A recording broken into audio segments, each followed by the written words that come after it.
Asia since 2002, creating future leaders for Nepal, connecting young leaders all over the world, making Nepal proud globally.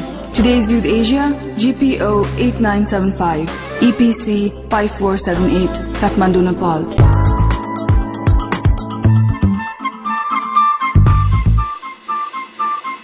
In the beginning, how did you manage to oversee the approximately 75 employees and scholars? Well, it was very stressful when I began because I thought, I don't know if I can do this job. You know, I think people of any culture have self-doubts about themselves. And I had, that was an obstacle for me to think. I like to joke that I manage a lot of people that are much smarter than I am. And so it's been interesting for me to learn how to interact with people, how to manage people, and yeah, that's been a big challenge. How do you view the political status of Nepal? It has been a fascinating visit. We have had the opportunity to meet with some of your top leaders. And the political status here, I think it's easy to think that there are challenges that are too big to overcome. But quite honestly, they're not too big to overcome, and I think Nepal has a very bright future. I said at one of our meetings that in the United States we recently passed a law that many people thought couldn't happen.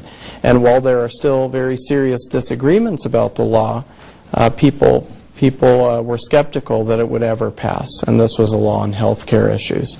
And so working together, I think the people of Nepal and your leadership, and particularly the young people in getting involved, will paint a very bright future for the people of Nepal and the country here. How do you feel managing grant writing process and serving as lead on contract negotiation? Well, that's an interesting question because that's how I spend a lot of my time.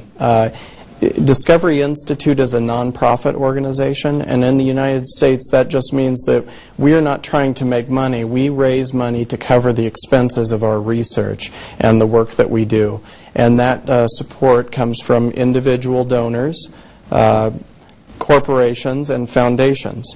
And most foundations have an application process where you write a grant. You have to write what you're going to do and why it's important and what you hope to come out of it.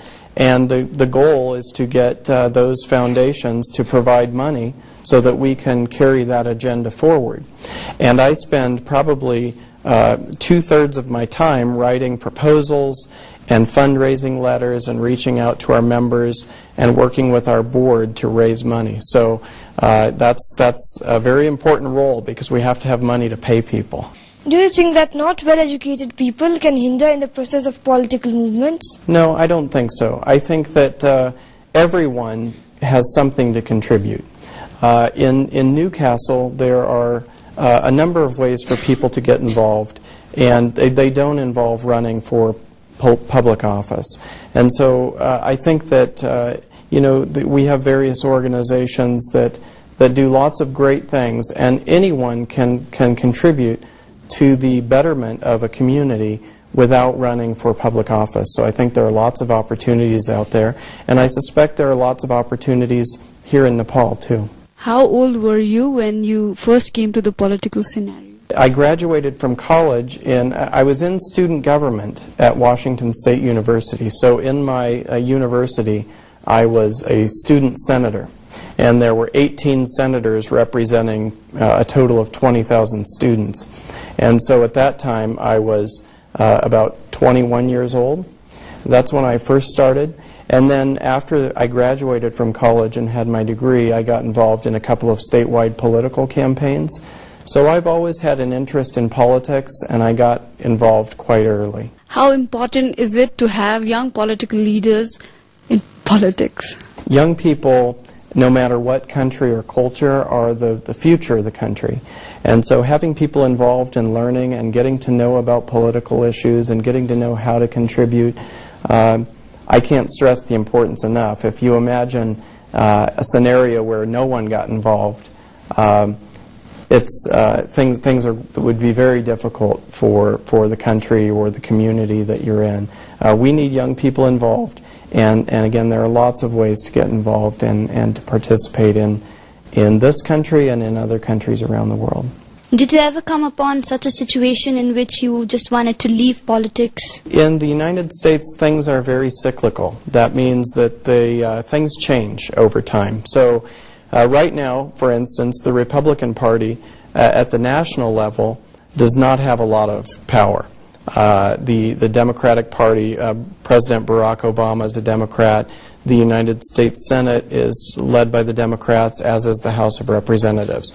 So it would be easy to get frustrated and say, well, as a Republican, I can't accomplish anything. I can't get anything done. But the truth is, over time, American people throughout the course of history have gone with a party, and then they become dissatisfied with the party. And that's what happened that led to the Democratic majorities that we have right now. People were dissatisfied with the Republicans, and the Democrats took over. And inevitably, even Democrats will tell you that the people will tire of Democratic policies, and Republicans will take over. So I think if you wait long enough, things will change, and so you tend not to get too frustrated or disheartened. Stephen, how did the public policy and political think tank begin in America? Because I think in South Asia we're still struggling with that concept. Well, most think tanks originated in the 70s and 80s. And it was, I think, if you look at think tanks in the United States, most of them are conservative.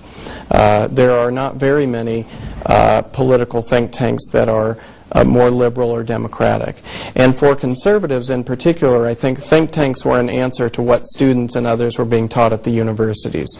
They were being taught a more liberal philosophy, and think tanks on the conservative side were trying to instill in young people principles that went back to the American founding, and providing training to people in a more traditional more traditional sense. And so political think tanks have a really recent history. They've been around in the United States, and yet they've contributed immensely to the political process there.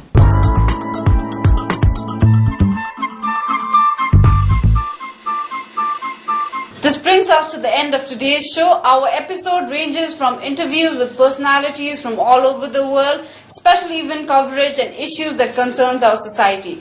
To be a part of our show, send us feedbacks and comments to mnpgtv@gmail.com, GPO 8975 EPC 5478 Kathmandu, Nepal.